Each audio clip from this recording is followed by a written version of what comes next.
ভেজা সুর হয়ে যায়, ভেজা সুর হয়ে যায়, বৃষ্টির ফোঁটায় ফোঁটায় কান্নার প্রতিধ্বনি শোনা যায়, মজলুমানের পথে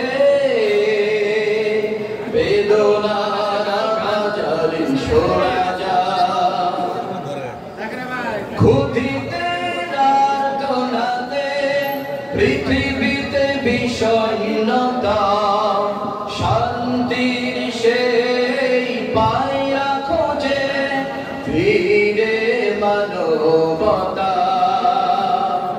শুনে দেখো বলছে কি আগামীরা, বলে দেখো বলছে কি আয়াতেরা, শুনে দেখো বলছে কি আগামীরা, বলে দেখো বলছে কি আয়াতেরা। আয়াতেরা হমান যেন নদী বহমান,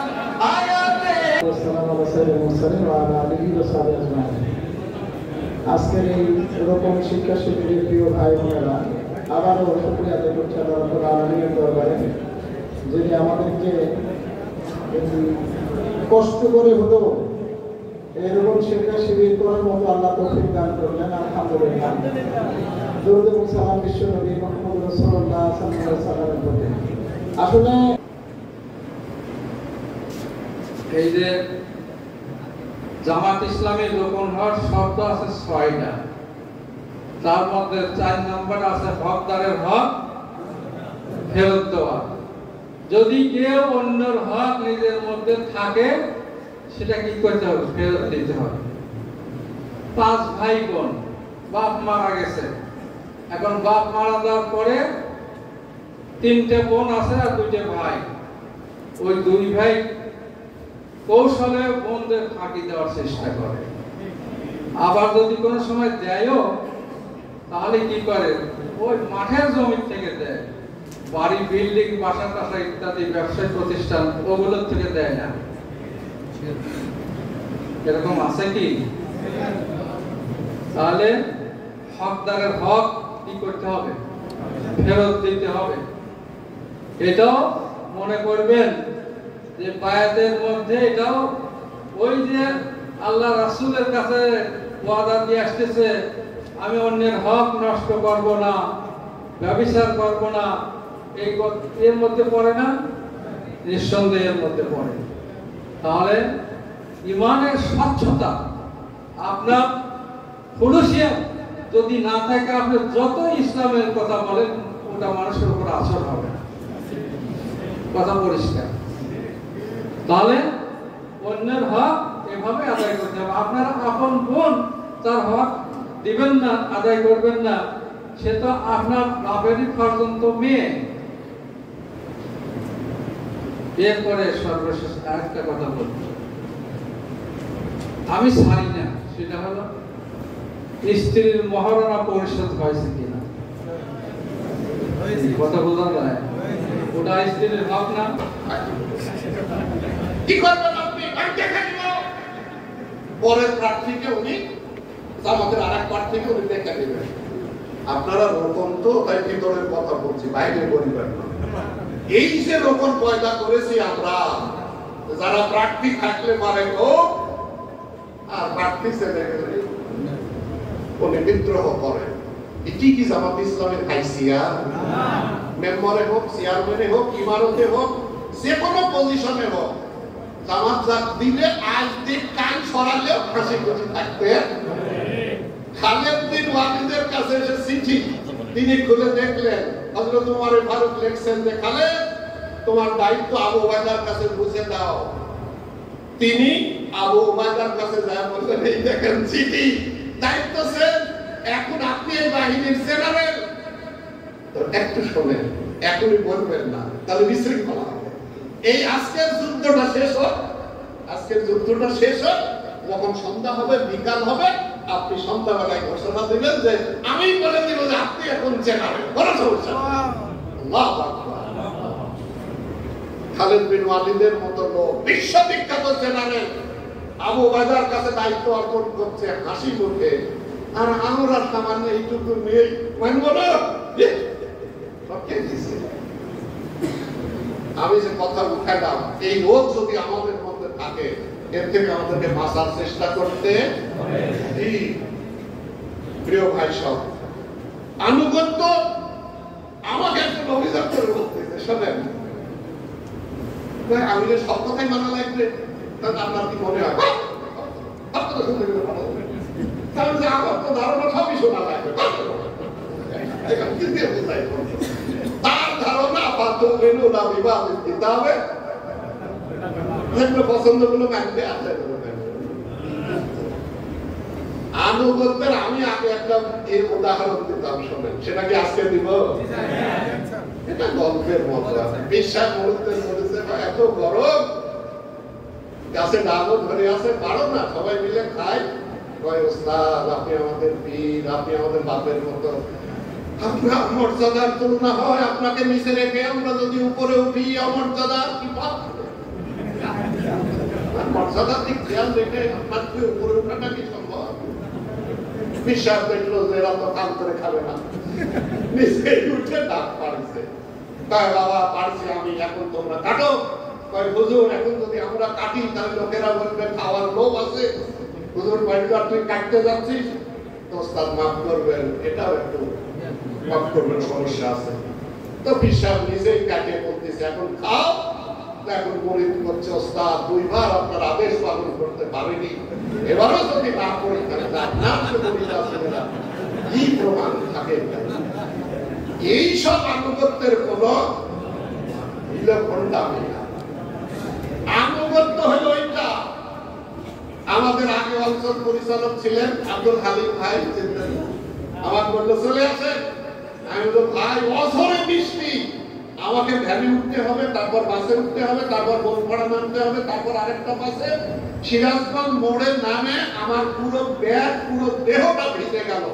ওরা আমাকে মোটর সাইকেলে করে নিয়ে গেল, আমার ভাই ব্যাগ করলাম, বলছে নজরুল ভাই, আমি বললাম আপনার আদেশ, সব ভিজে গেছে, আমি তাও এগুলো নিয়ে চলে এসেছি, আপনি এর মধ্যে সই করবেন। কারণ আমারও মনে হয়েছিল যে না গেলেই ভালো হয়, কিন্তু আমি চিন্তা করে দেখলাম কত আনন্দের বক্তৃতা, একদিকে ঠান্ডা আর মাইকে কথা বলে।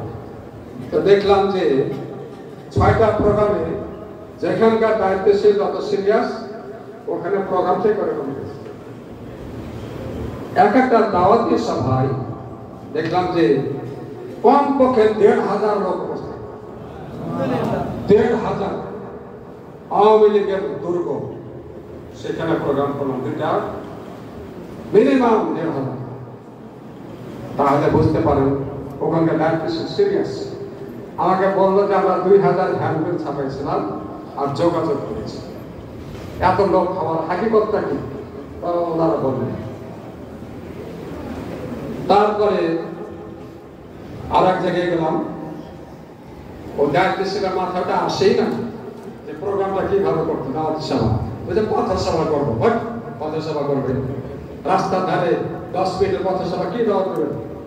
পাশে একটা প্রতিষ্ঠান ছিল, ঢোকেন এখানে ওপেন জায়গা, পেজ তৈরি করেন, একটা মাইক টানেন, দেখা গেল যে প্রায় 100 লোক উপস্থিত করবেন, বুঝছেন, 100 তাদের দেখবেন প্রস্তুতি নেই।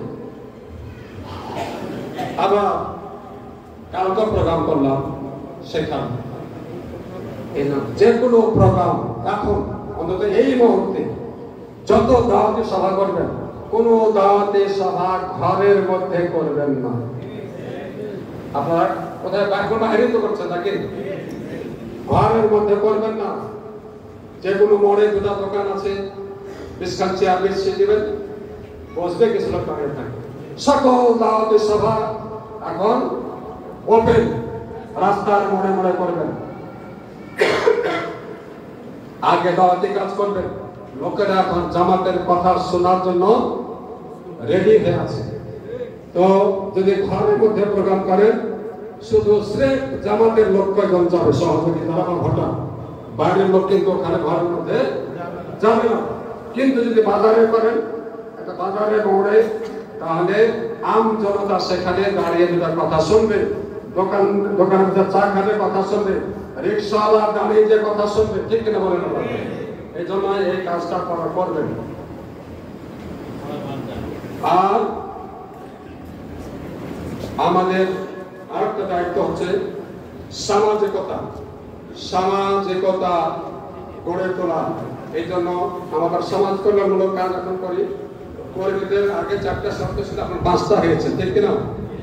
এখন বাজেটের 1/5 আপনার সমাজ কল্যাণমূলক কাজে খরচ করার জন্য বলা হচ্ছে। কারণ সামাজিকতা, আপনি যে এলাকায় যে মসজিদে বাস করেন, মানে নামাজ পড়েন, সেই মসজিদ কেন্দ্রিক যেন আপনি ওই মসজিদের একজন সদস্য হবেন এবং আপনার কথা যেন মসজিদে কার্যকরী হয়।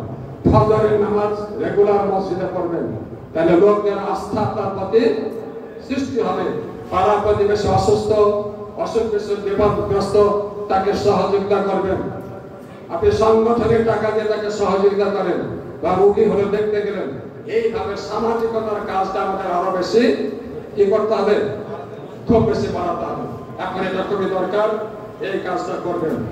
আর সময় শেষে যাচ্ছে, আর একটা কথা বলতে চাই, আমি আগে বলতে চেয়েছিলাম, সেটা হচ্ছে আত্মীয়তার সম্পর্ক রক্ষা করা।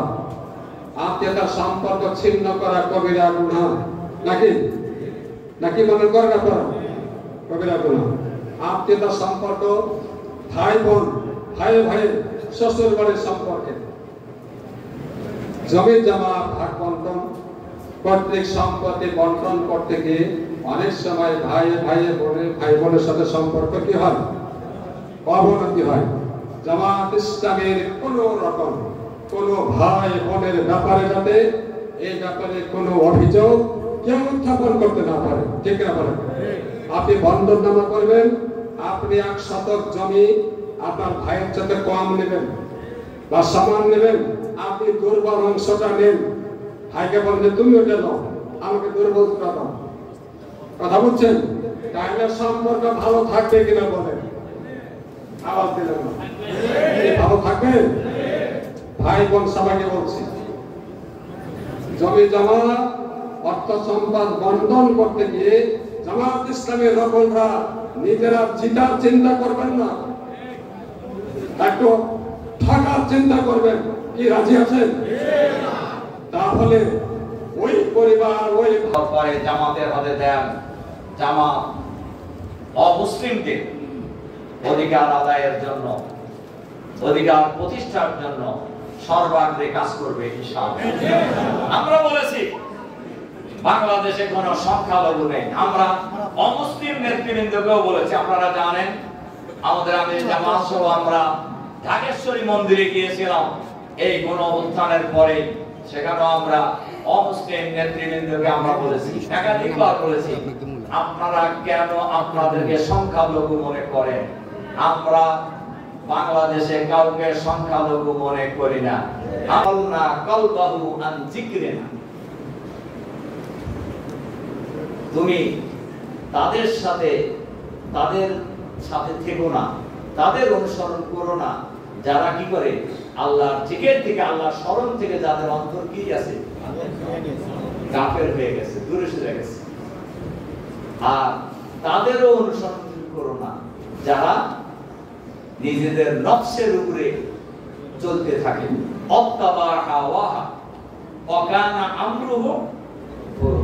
তাদের সকল কর্মকাণ্ড হলো সীমা লঙ্ঘনমূলক। তার মানে সমাজের সাধারণ লোকদেরকে কাছে টানার জন্যই এই আয়াত আল্লাহ তাআলা নাযিল করেছেন। এজন্য আমরা যারা এই বিভাগে কাজ করি তাদেরকে সাধারণ জনগণকে 1 নাম্বার প্রায়োরিটি দেওয়া দরকার গণভিত্তিক রচনার জন্য।